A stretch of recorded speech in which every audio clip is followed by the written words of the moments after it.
So yeah, I'm Roland Gurney. I run a very small, niche, nerdy little operation called Treacle, and we specialize in agency positioning and messaging. But more specifically today, I am going to rant for about 25 minutes with a mixture of coffee and a CBD drink, so kind of up and down at the same time, about how to position your agency so you close more clients. So I'm going to give you some tips, and I'll take you through the pros and cons of each. But before I kind of get into those details, I think let's go back a step, right? So positioning, what even is positioning? So annoyingly, there isn't an industry standard kind of definition for positioning. Everybody has a slightly different view. So I'm going to roll with how we think about it, the way we use it in terms of agencies specifically. So in this case, and in this presentation webinar, we're going to use positioning as it is the space that you can occupy and own in the market, but also in people's minds, right? So there's a kind of two-sided part to it. And there's a bit of an issue really that happens at the minute. So you'll probably read this slide way before I presented it, but you're all in agencies or you own agencies, right? And it's great at the minute because almost anybody can be an agency. Right? The barrier to entry right now is so low. All you need is a laptop, like grab a latte, sit down at a desk, buy a URL, and you can pretty much call yourself an agency straight away. And that's great in some ways, right? I'm not anti that at all, right? It's a democracy, people can join in, low barrier to entry, that's fine, right?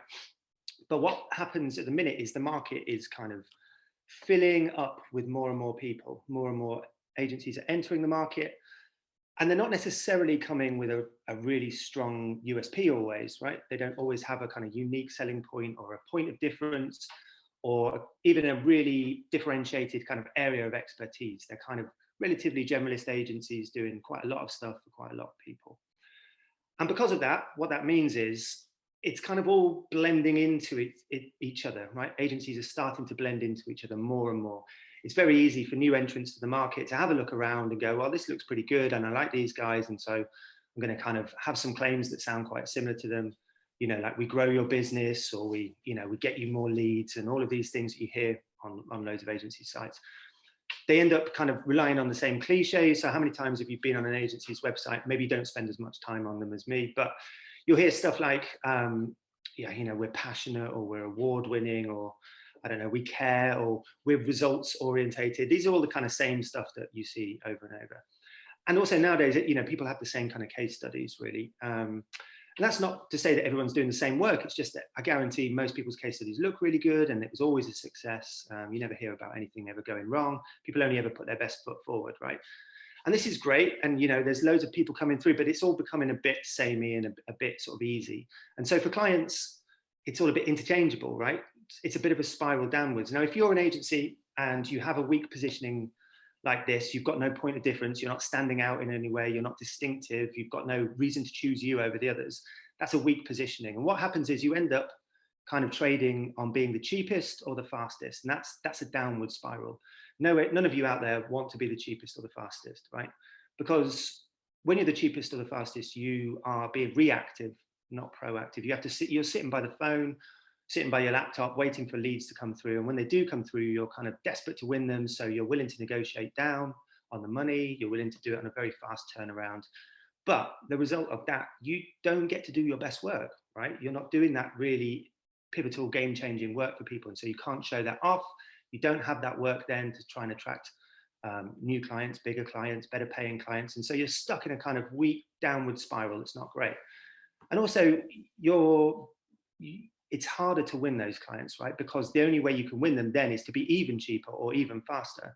So you end up getting squeezed. You end up getting squeezed doing, competing for that work. But then even when you win it, the margins are so low that it's not really a great way to scale your agency.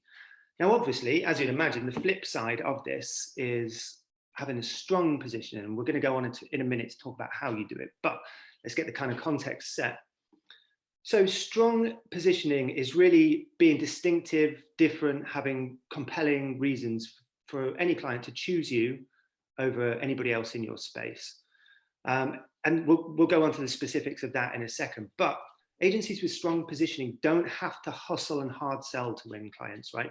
They're much more likely to have high level clients, big payers, good clients, brands they want to work with come to them than have to be like hitting the phones all the time, trying to get work in, or having to drop their prices or their turnaround times. And when you've got that strong positioning where you're really distinctive, you're different, you've got something that separates you from the pack of agencies out there, it's much easier to get attention.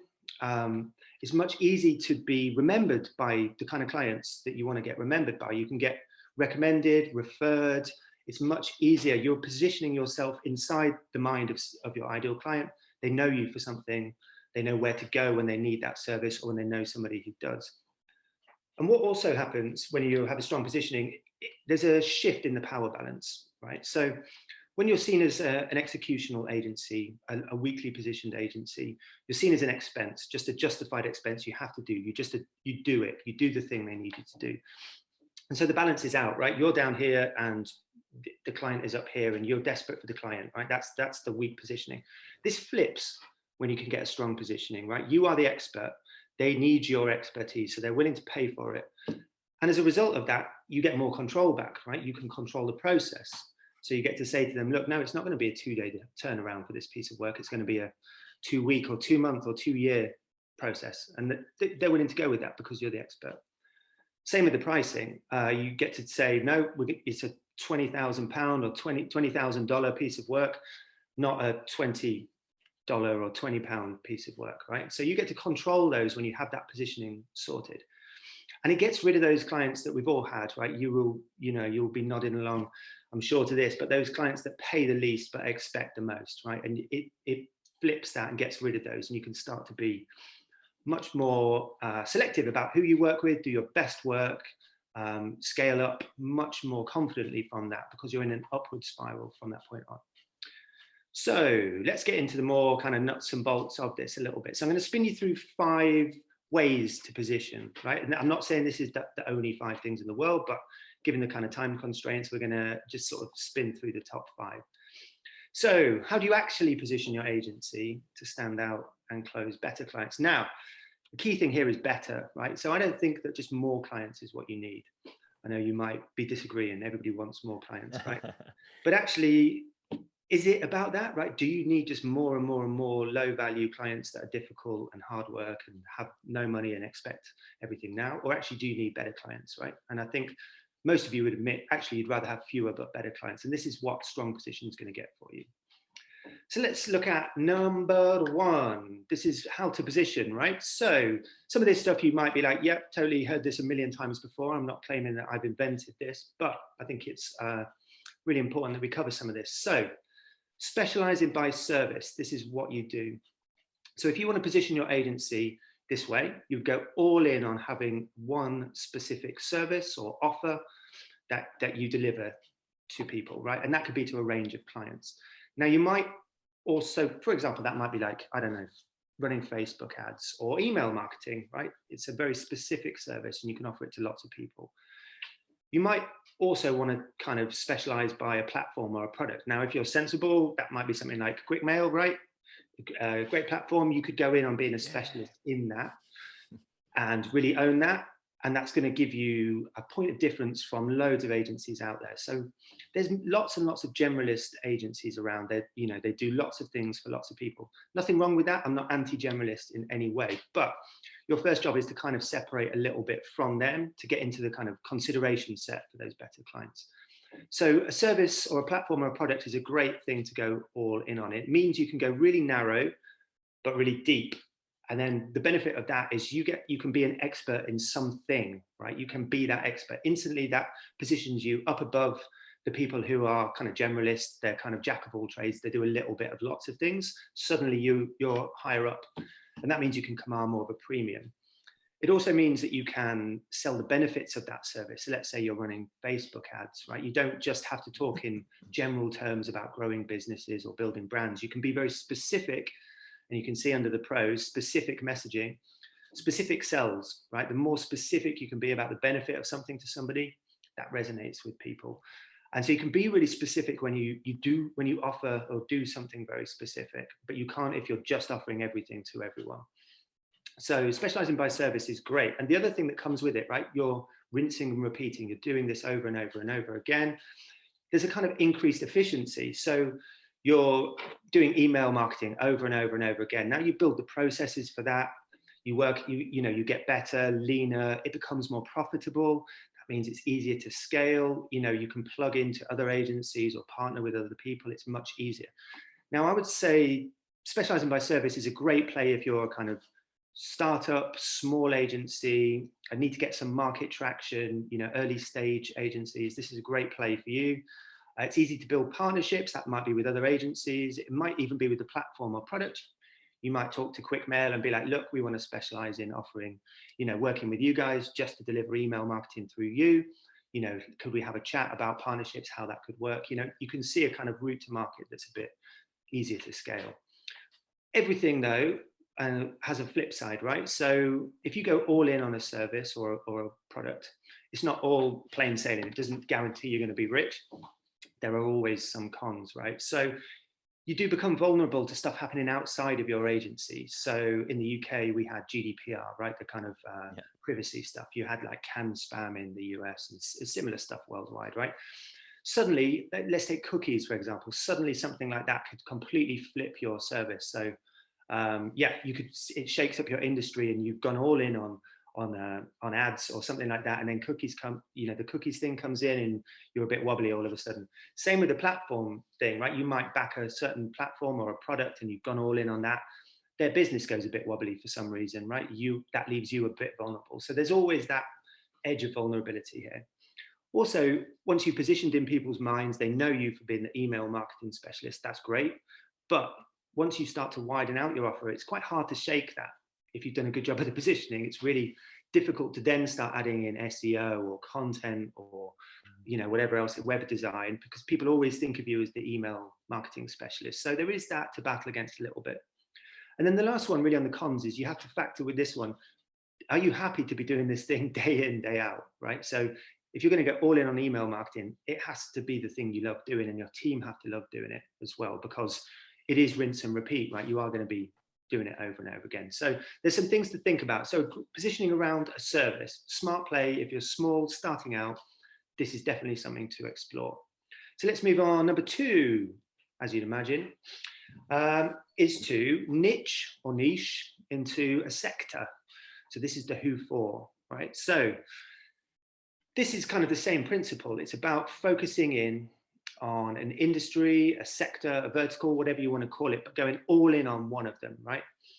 So the benefits are you get to offer a wide range of services, but just to someone very specific. This is a great play if you're, relatively early stage, growing, you want to get that market traction. In fact, I would say this works all the way up, probably through to medium and potentially even into large agencies as well. But what's great about it is you get to know your target audience really deeply, right? You get into their world, you get to hang out with them and understand how they think, how they talk, what their problems are. Now, so us, for example, Treacle, we are niched into the agency sector, right? That's why I'm here. That's why you're here. That's why you assume I know what I'm talking about, despite the fact that I don't.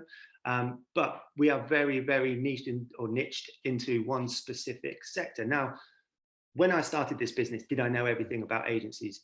Definitely not, right? But it's a kind of process of osmosis. So over time, hanging out with agencies, doing client work for them, spending time in the room with them, chatting to them, I soak up all of that stuff, how they talk, the specific terms and words they use, the way they phrase things, their problems that they have all the time. And that stuff is the gold dust, right? So you can see on the pros I've got here, you then get messaging that speaks to someone specifically. And so if you go on our website, you see it speaks specifically to agency owners, right? And so when they read that website, they feel like they're heard, they feel understood, they feel like, wow, these guys are on our side. Already that's positioned us above all the other agencies that do the same kind of work that we do, because we are aimed at a certain kind of target audience. And also other pros that go with that, right? It's easy to find those clients. You know where they're going to hang out. So let's say at your agency, you've decided that you're going to go all in on like automotive, right? You want to work with car manufacturers.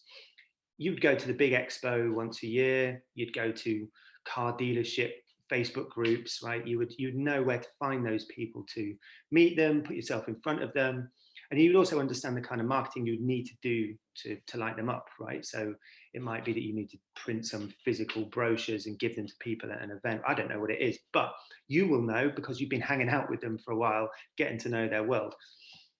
Again, there are always downsides, right, to any of these things, especially with these first two. So you are, again, vulnerable to what's going on outside. So we worked with some agencies that kind of moved in, specialized, niched into travel, right, a few years ago.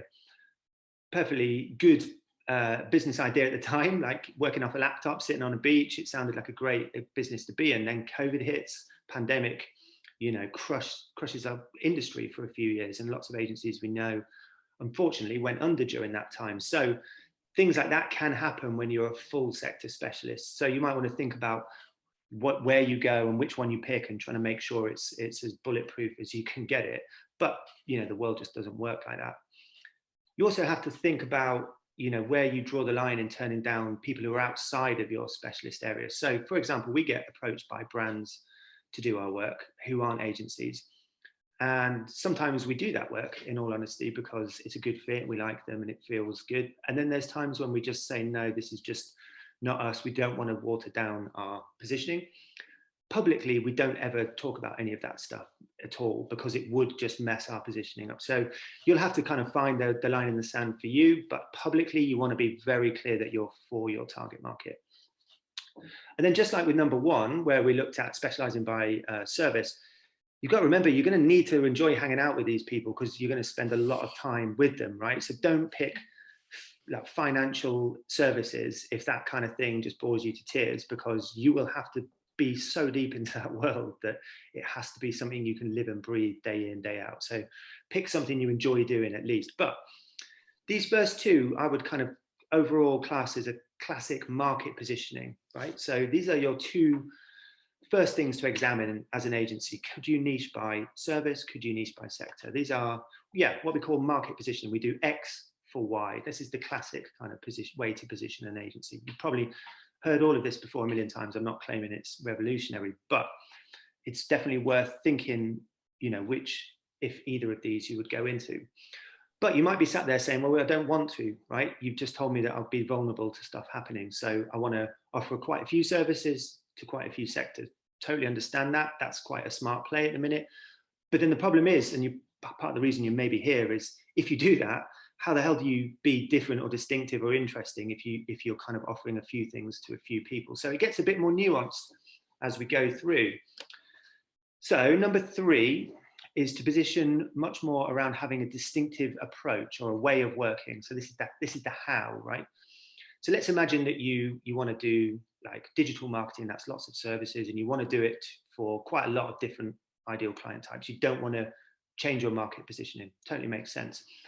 Could you position instead really around like a way of working? So a methodology, a mindset, a kind of way of thinking, or literally a step-by-step process? Could you have a delivery model, like the way people pay for your services? So like I've got subscription or packages. Could it be even the way it's delivered? Do you put team members inside their business or something like that? Yeah. But importantly here, and this is really the first con to look at, is it has to be interesting. Because if your process is, oh, we do some discovery and then we do strategy and then we execute and then we optimize, that's great, right? Not knocking that, nothing wrong with that. That's our process. But is it really that distinctive? Could you really own that and differentiate through that? Probably not. So an example that I've got here is from an agency group I know, where they have a creative offer, but they back it with behavioral science, and they have a team of behavioral scientists that work at the beginning of every project, and they run that through every one of their creative decisions. So that gives them a real kind of point of difference, right? It's really interesting, it's distinctive, and they own that. Their whole positioning and agency is almost spun around this idea of behavioral science. So first of all, it has to be interesting, otherwise just don't make this the thing you go all in on. But there are some real upsides to owning the approach, right? So you can keep your wider offer. You don't have to limit yourself to a service or a sector. You can stay as a bit more of a generalist, but you've got the way you do things is great. It's also easier to change, right? Let's be honest. So if you're a medium ish to large agency here, if you decide to go all in on a service or a sector, that has a big business impact on you, right? You might have to lay some people off, you might have to close some departments, you might have to lose some of your key clients in order to do that. They're big business decisions, right? That's big stuff. Changing your approach is much easier to change and evolve over time without having to really shake the business down to the ground to do that stuff. So it gives you something you can flex and play with and sort of experiment with a bit more without ripping up the whole business and starting from scratch. Then the flip side of that as well is once you've got this way of working and you're really rolling it out and it's rinsing and repeating and you've embedded it deep in your culture, you know, you might kind of create some IP, so into some intellectual property that you own. That might be a framework, right? So you see these trademarked kind of frameworks that agencies have. You might think they're total BS. That's absolutely fine. But it gives, quite often it's a kind of, it's almost like a package or a system that people can really associate with you mentally, that positions you above those other generalist agencies who don't have anything like that. Suddenly it kind of builds trust and shows people that you've got a replicated system that works over and over. So there are some real upsides to it, but it is hard to market this. So if you want to get real market traction from the how, that's difficult. You've got to really first explain the how to everybody and then push it really hard for them to get it. And it has to be exciting and interesting and have some kind of point of difference. So it can be done, but it will take a bit more effort, I suppose, to get some traction on it. So yeah, that's the how. Let's dip into one that's quite close to my heart at the minute. So this is building a standout agency brand, and we've called it the whys. Now, I totally understand that a brand is lots of things, and everybody again has a kind of different interpretation of it, and it's all of these things. But it's definitely the visual identity, right? Your brand's look and feel has, you know, as an agency, has to be on point, has to be right for your target audience. But in this instance, in terms of positioning, I'm thinking about it more in terms of why you exist, what you believe in, right? So more and more what we're seeing in the agency landscape, because we spend a weird amount of time with agencies doing this kind of work, we are very nerdy about it, is that people aren't looking to really change their market positioning that much. They're not, if they're established agencies, they're not looking to go all in on a sector or service. They've probably done some work around their approach and their how, but really what they're investing in at the minute is this brand. More and more it's becoming kind of prevalent with clients and brands as well as agencies. And what it means is, like, what are you about? What's your agency? What does it stand for? What's it fighting for? What's its purpose? Why does it exist? What does it believe in? What does it love? What does it hate? What's its kind of core belief about the world? What does it think's wrong about life? And what's its better way forward? And I know this sounds a bit sort of fluffy and mad, but more and more you're going to see the rise of purpose-led brands and clients, industries, and agencies have to move ahead of that at all points. And clients are now, you know, they're looking for people that they align with, not just on a kind of rational business level, but on an emotional level, on a kind of deeper level than just, you know, are you going to make me more money? Now, there will always be those, but it will ladder up that clients want to be with somebody that really gets them and that they feel on side with. So building a brand is going through this whole process of working out who you are, your DNA, your kind of foundations, and all of these big things. It's a lot of the work that we're doing right now. And it's great because what it does is it can make you, if you pick one of these, let's say you pick a fight and, you know, you're all about the old way is done, right? The way that people used to do Facebook ads is outdated. And now that's why you believe that the better way is X, Y, and Z. That gives you a real interesting point of difference that you can position around, but without having to specialize by service or sector in any way. So again, just like the how, it's a lot easier to adapt and change over time. You're not making big business decisions here. It's at a brand level where you can be a bit more playful or experiment or try some different things. But whatever you choose, you have to really believe in it. Don't have a half-assed kind of weak point of view. That's not going to cut through in any way. You really have to draw a line in the sand for something and say, no, we are all about this. We're fighting the fight for this. And if you've got a team, right, some of you here will have a team, I don't know, like 10, 20, 30, 40, I don't know, of all different sizes, right? You reach a point where people all start going off and not quite understanding what your agency is all about, right? Some of your new business or salespeople talking about this kind of stuff. Your leadership team or founder is talking about this, and then the people doing the work and the creatives are talk about your agency doing this, and it all gets a bit kind of confused. People forget what it's all about. So doing this positioning around a brand can really help bring everybody back behind that kind of one vision. This is what we're doing it for. It's great for attracting talent as well, and also great for attracting kind of clients that really get you and they believe in you and they want to kind of back the work you're doing. And it can just position you above, again, other agencies who haven't got this kind of point of difference, that are just trading on the nuts and bolts of what they do, and and how much it costs or how fast it is. This can be a real differentiator that can pop you out above everybody and make you the obvious choice. But it is incredibly mind-bending to do, especially yourself, having been through this process for us recently. It is really hard, and it's time intensive, it's labor intensive, and that's time that you're not spending on billable work. So that's something we hear quite a lot from people. And I don't know if you've ever done any of this kind of work, but it's the kind of thing that gets started with lots of enthusiasm and then put onto a back burner and then picked up again 3 months later and then dropped again when the client work comes in. And it's one of those projects that never seems to get finished. So you really need to dedicate some headspace to it. But yeah, building a brand can really push you through and away from other people. And building on that, the last one that we're going to look at is an extension of that. And so more and more what we're seeing in the agency landscape, doing lots of positioning work, is people really looking to dig into a personal brand. So this is the who. And so you will have seen it, like I'm sure you're all probably on LinkedIn and looking around and connected with people. And I guarantee on LinkedIn, you are not connected with that many pages, company pages, but you are connected with the people from those businesses, right? From those brands or those agencies or whoever. So more and more, we're seeing the rise of the personal brand as a way to position yourself away from people. This isn't for everybody, but it can be a really powerful way to position. But you'll need somebody who can be the face of the agency, right? And they're going to need to be that kind of person who loves the limelight. So they're going to have to be visible. They're going to have to be out there banging the drum, repeating your message, whatever it was you decided in your brand. They have to be out there really spearheading this from the front. And just like with the brand, they have to have an opinion, right? There's no point wheeling out your front person if they just have another top 10 tips for digital marketing, because nobody cares, right? You're just shouting into the void. They have to have some kind of strong opinion that you can really position them and the agency around. And what happens, right? That will alienate some people, and that's fine, because positioning is as much about turning some people off as it is turning the right people on. It's about not necessarily just trying to welcome in everybody, but it's actually filtering in the right people that you want. And that means saying no to some people. And what will happen as the right people start to come through with a personal brand, so you might be the face of your agency and you get out there and you really push on LinkedIn or Instagram or wherever it is, as the right people come through, they will be your community.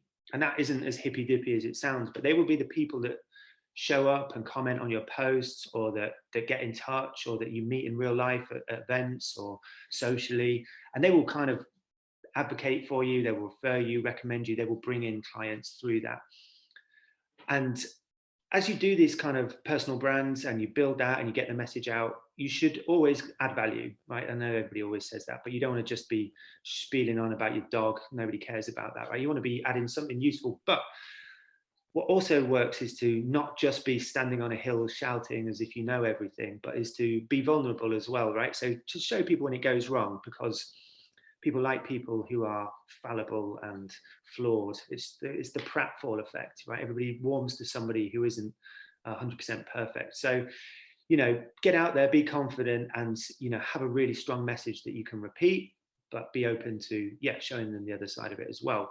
Because right now, people buy people. You think about Tesla, everybody cares much more about Elon Musk, and he has far more followers than Tesla's Twitter does. Everybody is building their brands. I know in the UK, people like Stephen Bartlett, I know much more about him than I do his agencies. I've never actually checked out his agencies. There's a real move towards this. And if you're that person, you can get out and make those human-to-human connections with people that are really important, especially as we come out of a kind of post-pandemic world. But yeah, it is time and labor intensive. Like I said, it isn't an instant spike in return on investment. So this is a slow game. you will need to be there every day for quite a while to start seeing it come through. And you need somebody who can do it and is up for doing it. You can't force somebody into the limelight if they absolutely hate that stuff. So yeah, this is kind of it, right? I've come through 5 things, just wrapping up. Positioning your agency so you close more clients, or ideally better clients. Specialize by a service, right? Pick something you can do, go all in on it. Have that discussion when you leave, today. Go back and say, if we were going to pick one service that we could do over and over and over again for people, what would it be? And see, is that the thing you should position your agency around to win the kind of clients you want? 2 was, we said, do you just niche or niche into a sector, an industry?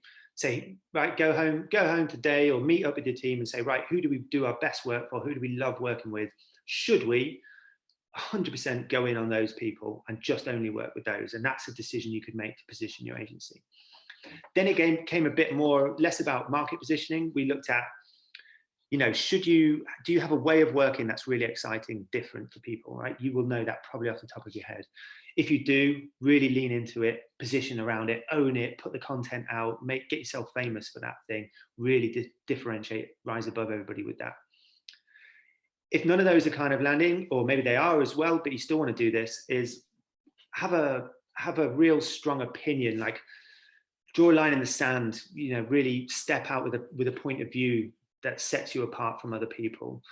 And that's that's the beginning of your brand, your why, the reason that you're doing it, and go all in on it. Don't flirt around the edges. And then the last one, find someone who can really take that message to market as a personal brand and make them famous, right? Make them the way that you win the clients. They're the person who builds the community, attracts people in, and they will be the thing that makes you and then the agency famous.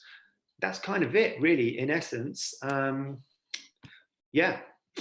That's it. So shall I stop sharing, guys? Yeah, it's all great. Cool. There we go. Hey, I was surprised not to see accounts as, when you build your own brand, getting hit by a bus.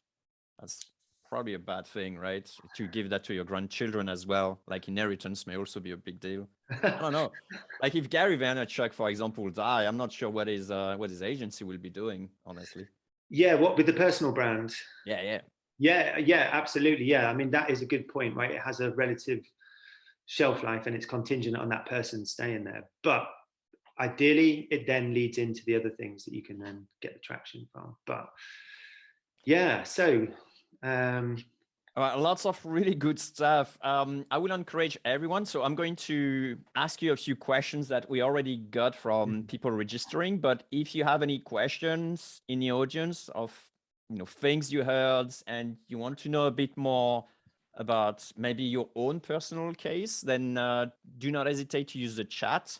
You put a question in, Christian will compile them, and I will do my best effort to read them. I'm probably not the right person for the job, honestly. I'm terrible at reading things, but I'll do my best. So go ahead, press the chat button, answer, ask some questions. And in the meantime, I'm gonna read a few questions for you, Roland, if you're up to the challenge. You're good? All right, let's give it a go. Yeah. All right. So not quite a rapid fire, but we'll try to get there. So a question that I like from Quentin, he says, do we need to position the agency if we don't have any clients? And at what point do we need to worry about positioning? Oh yeah, Quentin, great question. So, controversially, I'm going to say, no, don't worry about the positioning yet, right? Most people would say, yeah, best case, pick a specialism, pick a sector, and then start your agency. I actually think you should just roll your sleeves up and get in there first, because otherwise you're doing everything theoretically. You don't know what you like doing or who you like doing it for yet. So get in, make some mistakes for a few years. It's quite normal that people come back to us for positioning after their agency is quite established. They don't tend to do it before they set up. So no, get in, get dirty, make mistakes, find out what you like, and then have a think about some of this stuff where you want to focus, specialize, narrow, those kind of things later on. But yeah, don't slow the process down now. Love it. It's paralysis by analysis, right? Exactly. Yeah. All right. Next one from Matt. How do you get to know what messaging is really going to attract or target clients? Oh, great. That's a great question. Right. Yeah. There's a tool out there I really like that's called Winter, Winter. It's a B2B messaging tool. It's run by a guy, Peep, who you might know, who runs CXL. I interviewed him actually on another podcast. Oh, right. Okay. Well, good company then. So he's a very smart guy. Yeah. He runs this tool and it does B2B. Ah, there we go. Somebody's dropped it in the chat. That's a much better idea than me just trying to spell it out. But let's be honest, right? Even at that point, is that your ideal client? Potentially closer because they're B2B buyers, but are they agencies in your specialist niche sector, right? No. So the best way to test if your messaging works is to actually put it out, right? Test it. So if you're nerdy enough, do some A/B testing. So you have 2 versions of your messaging and see if it works. That's how I would start. But yeah, it needs to be in the market to really know whether it works, because it all looks good theoretically, but the real way you know if it works is if people buy stuff off you. Yeah, unless money in the bank, then you don't know for sure. Basically. Good stuff. Susan Hope. Hey, Susan. How do you position your service as an investment to clients instead of an expense? Oh, yes. Good one. Yeah, that's nice. So that's definitely down to strong positioning, right? So strong positioning it's 2 things, right? It's performance and perception. Those are the kind of 2 things that I would say. So performance is how you prove the quality of your work, right? So that might be case studies, it might be results, it might be stats. So there's just a quality level that proves the other person that they should put some money behind. That's great. The other is perception, right? Which is, do I trust these guys? Do they look good? Do I feel like they warrant, investing more money? And that, I don't just mean like a website or something like that. It's the whole experience, from the way that you speak to them, onboard them, the way that you market to them. Every touch point has to be premium and high level and great if you want to start changing their perception that you are seen as an investment and not just an expense. But all the things that we've been through, those 5 things will really start to move you, differentiate you. You can then start to leverage more expertise. And the more expertise you have, the more you're seen as an investment rather than expense. An expense is somebody who just executes, right? An investment is expertise. There's a real difference there. So if you're not just doing, you can find somebody to do anything, whatever you guys do in your agencies. I can find somebody on Fiverr who does that thing. What I'm buying is expertise, right? I want you guys because you know the industry, you know your service, you know the strategies involved. That's what people invest. Sorry, I'm going to rant, but like take a website, right? Is a good example, right? You can buy a website for $200 or $200,000. Right? I know people, agencies who sell that. The difference in the technicality and the look and feel of it is not as big a gap as that, right? There's not like $199,998 difference in that massively. It's the perception of that. It makes a massive difference, and it's because they're selling in strategy, deeper processes, much more holistic end-to-end process than just bang, here's a website. And so that's a long-winded answer to a very short question, sorry. No, I love it. Coffee's kicked in. I might go back on the CBD drink to try and calm it down a little bit now. Mind you, I'm slightly disappointed because Fiverr is like, it's not $5 anymore by far. You can end up spending a lot of money. Yeah. Anyway. Yeah. Great answer. Paul has an interesting question. I had this question as well when you were actually doing the presentation. To what extent would you mix the approaches? An example would be, you're offering, Facebook ad for just financial planners or whatever, mixing those 2. To what extent do you mix them all? Yeah, it's great. Yeah, it's a great question. I would say it depends on what stage you're at, right? So like hyper niched, right? So you do something specific for somebody specific. That's very, very niche, right? You're playing in a very small corner of the market generally. But what it does is, so we were this, for example, we did at the time website copy for agencies, right? That's a very small thing to offer, right? But it got us market traction very quickly because nobody else was able to compete with us when an agency was looking to do their website copy. We were like a sort of weird little unicorn in a corner of the internet that nobody else wanted to play in. What happens classically is that's a great way to get some traction. but then you expand out over time, right? So you either expand out more services and stay focused on one sector, or the opposite, right? You focus on one service but expand out the sectors. So it doesn't have, you're not signing up for the rest of your life. If you're small and startup, hyper niche is great because it's easy to sell over and over, but you expand out in different directions over time. As you know, as that's the natural order of most agencies, but there will always be people who buck the trends. But yeah, I mean, I would say going back, the market positioning, we do X for Y. That's a really good place to start, but that doesn't stop you from also developing your brand positioning and your personal brand positioning. That they can all stack up on top of each other. Yeah, you know, they're all things that you can separate on. So yeah, don't feel that they're all, you can only pick one of the five. I think you can decide which of the mix you want to make it work.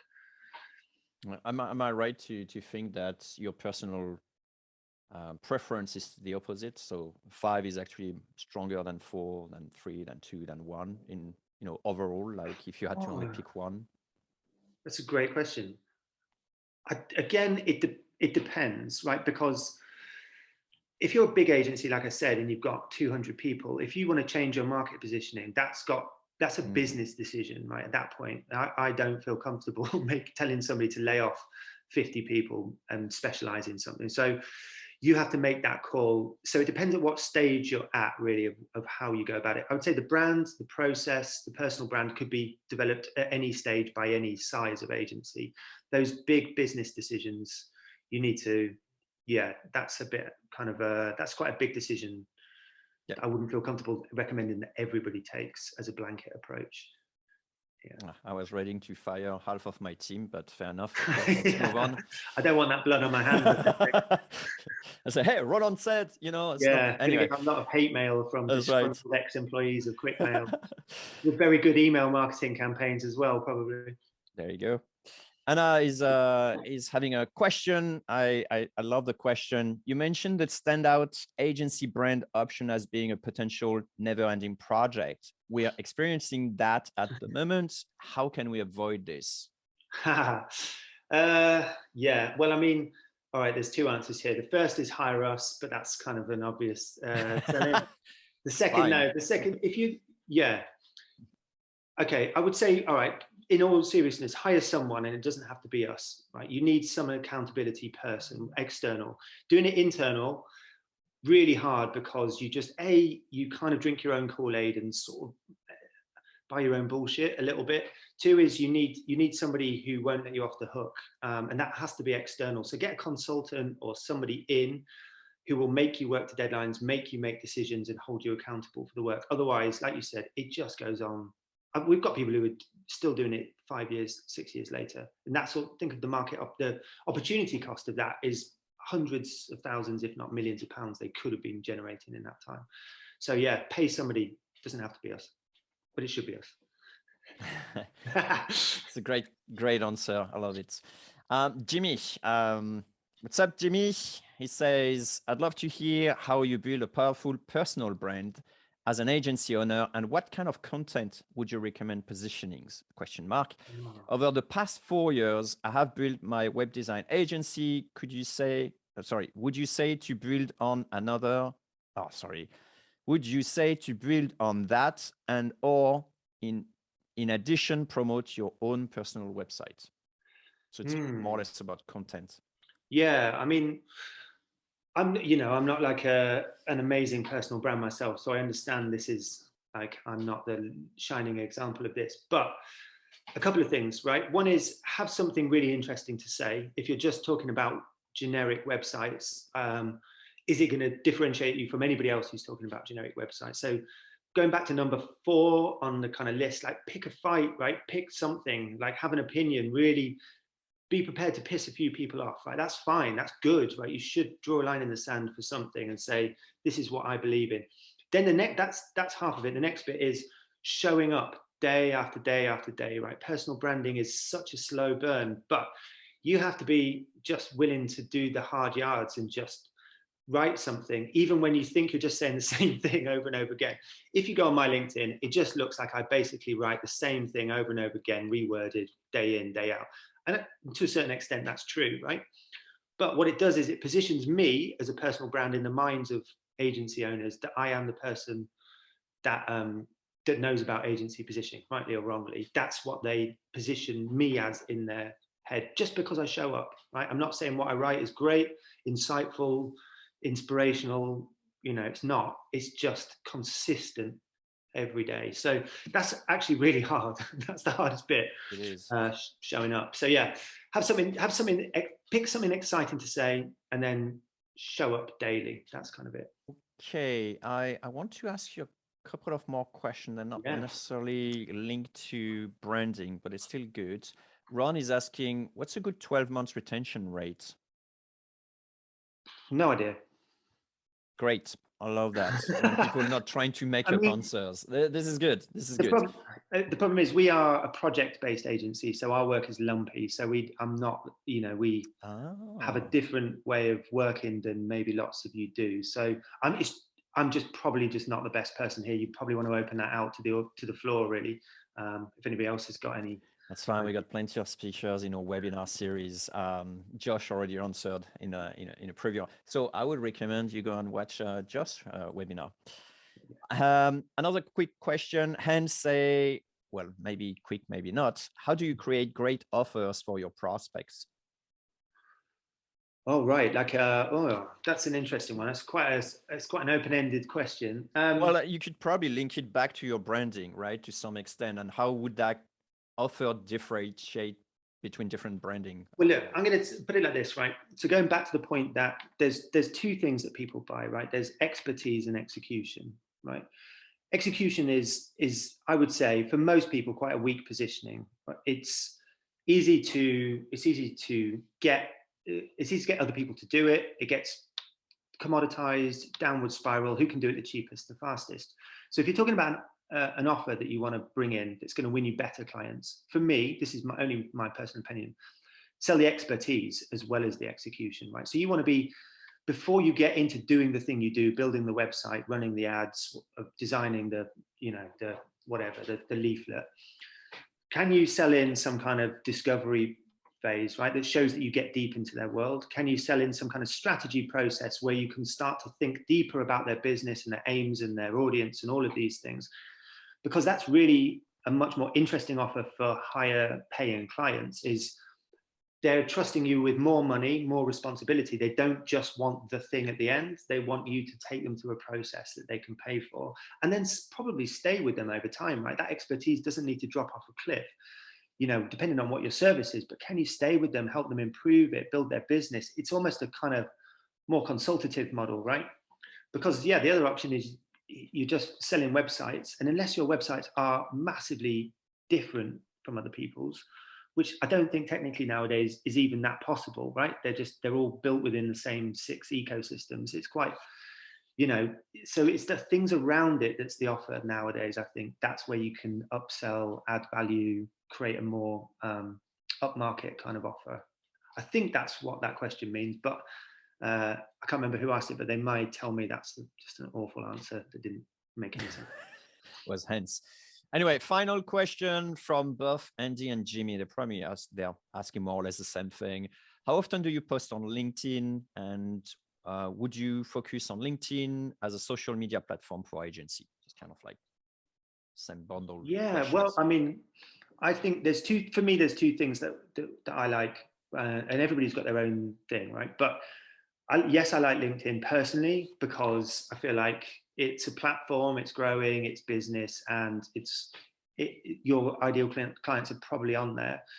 But then I would say if you can start to move some of those people onto a mailing list, that's much more ownable, right? So you do your post daily, get a community going, and then every so often suggest that they join your mailing list. And the reason for that is you own that mailing list. So 2,000, 10,000, 1,000, 100, doesn't matter how big your list is, if they're the right people, then that's great. And you can then shake that tree when you need to. So, you know, you want to use a platform, use quick mail, start sending campaigns. Agreed. There you go, right? And then, you know, start sending those campaigns off. And then you can really talk to them in an exclusive way that isn't publicly available and bring them into an inner circle. I think one of the best things I ever did on an email that I'm most proud of, we sent 2 emails in quick succession. The first one said, The first one was called Unsubscribe Now. And we sent it out and we said, look, get off this list if you're not an agency that's interested in hearing about positioning, or you've forgotten why you signed up for this, or you don't want to hear from us. And loads of people left, right? Loads of people left. Brilliant. But then I sent an email literally about 3 hours later saying, right, good, they've gone. Now it's just us. You're the inner circle of people that we want to talk to. And we then only speak to them. And that's been great. We've now got a very small mailing list of very targeted people that like to hear from us, and that's a gold mine of work when we need it, basically. So that's kind of it. LinkedIn and email for us, but if you're a design agency, you might want to be on Instagram or elsewhere. I'm not saying that's the only way. Treacle, for example. Yeah, great recommendation. If Roland, we're coming to an end. If people want to know more about you, your company, what you do, what should they do? And maybe here's the time to pitch us on your agency. Yeah, you should get. Okay, so the URL is treacle.agency. You can go on there and spot all the typos that somebody's probably found, and where did you choose this name? That's the only inquiries we get nowadays, is people spotting typos on our website. Treacle.agency. So we basically do we do three things, right? We do positioning for agencies. It's all for agencies. So the positioning is working with you to work out how you can stand out. That's basically what we do. We do identity, which is like building your brand, and even now your visual identity, your look and feel as well. And then the last part is your messaging. So what actually do you need to be saying to your clients to win them? And that might be your value proposition, elevator pitch, website copy, whatever it is. So we basically do three things specifically for that. I would also just connect with me on LinkedIn, and you can be inundated with my waffling daily, and you can just mute me if it gets too boring. But connect on there. But I'm just happy. I'm knocking around. If anybody's wants to chat, just drop me an email from the website or wherever, and happy to just jump on a quick Google Meet and chat to people, basically. Yeah, that's pitch done.